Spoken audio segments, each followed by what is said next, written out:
which is 50%. If the states are not able to access it, so that what's the exactly, guarantee that with this you're bringing, they'll be able to? That's how, when you work within the context of a federation, you have to work in a manner that you work as cooperative units. So you cooperate with the states. Let me get Ajiri. He's got a couple of questions for you. Ajiri, go ahead. Let me start with this. One of the policy prescriptions that's in place in the next level document I want to question you about this morning is the creation of 109 one-stop shops in all of the 109 senatorial districts in the country. According to your party, you're saying that this idea, this initiative, essentially is going to deepen the ease of doing business at a local level in such a way that that the standards organizations of Nigeria and all these other people are going to be in these one-stop shops. I want to ask you, who is going to man these one-stop shops? Where is the funding going to come from, and how implementable is this idea? Okay, thank you, Ajiri. I'm sure you might be aware that there's currently there's a program called the MSME clinics, which essentially has gone to most of the states in the federation. And what you have is a one-stop shop process. So you have all these agencies have staff already. So it's not an additional trying to set up an additional bureaucratic layer or adding on more staff.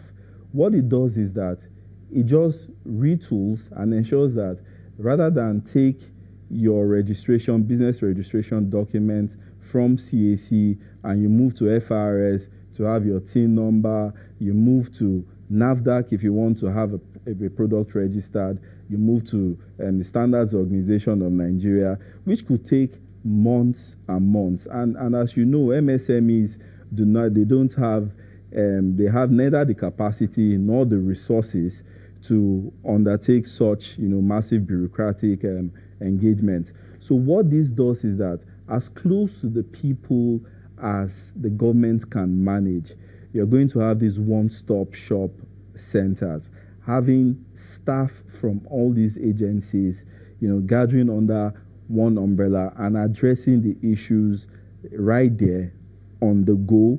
You don't have to go to 3 or 4 different government agencies to resolve any business need or any licensing or permit need that you require.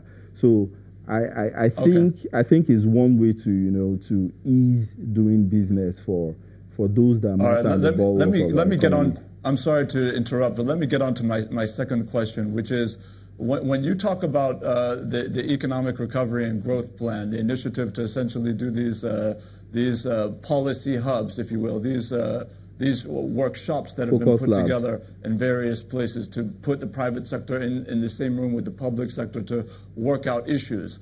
I read a report this morning that the ERGP, these workshops have essentially brought up about $5 billion in investments. The question is, these investments they're not yet on ground. So how do we know that these are not just false promises made by private sector actors within these workshops? How do we know the difference between those false promises and what will actually be implemented in terms of opening businesses and industries within these various hubs where these workshops have taken place?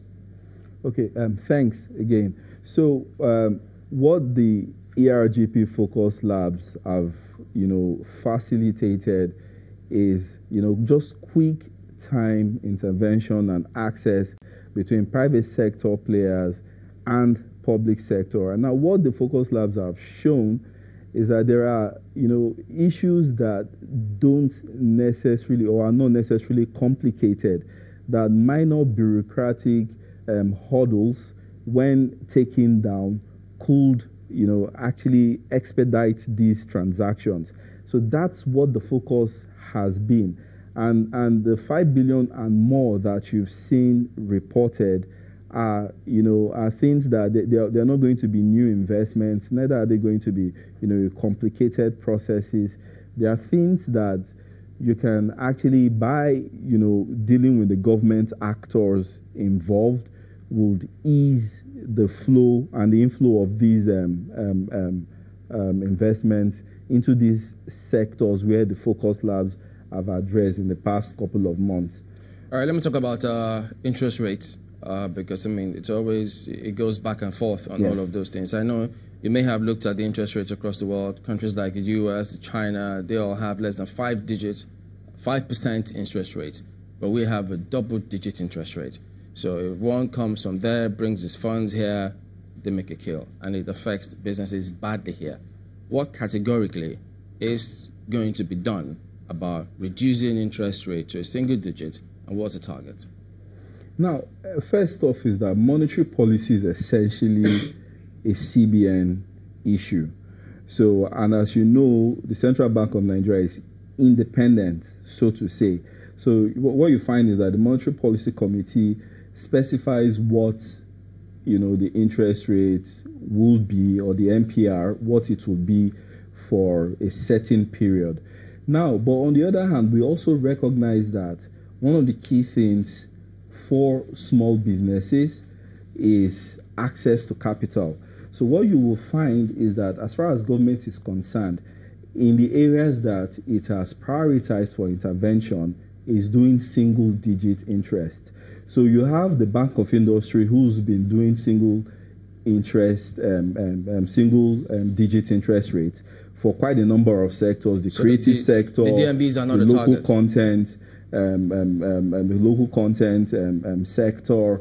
So you have all of that. Yeah, so the DMDs are not a target. They're not priority. No, it's not. It's not as if they are not a priority, but you have to understand that you let market forces determine, how those rates apply. You can. I mean, even in the United States, the Fed, the Reserve Bank, basically, the Federal Reserve Bank basically specifies what the interest rate is, looking at all the indices. Now, in our case, you can't, force. You can't force it. You have to let market forces determine that.